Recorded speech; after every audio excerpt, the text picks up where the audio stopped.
Hey, what's up guys? So in this video we will see how to customize always on display on the Vivo Y200.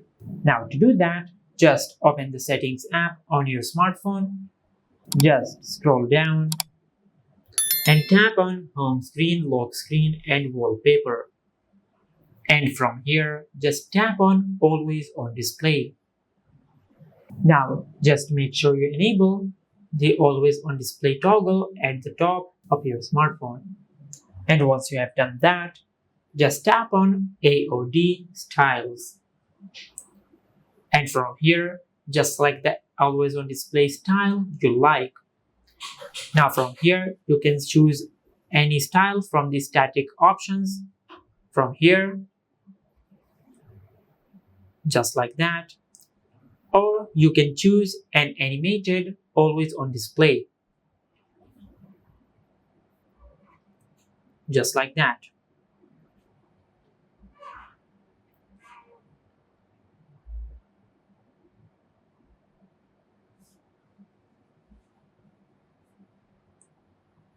And once you have selected your always on display style, just tap on apply. And from here, just go back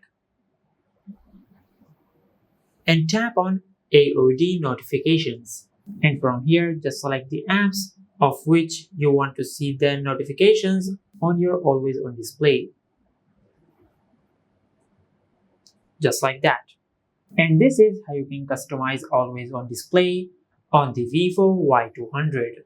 If you found this video helpful, please like the video and subscribe to our channel and hit the bell icon to get notified when we upload a new video.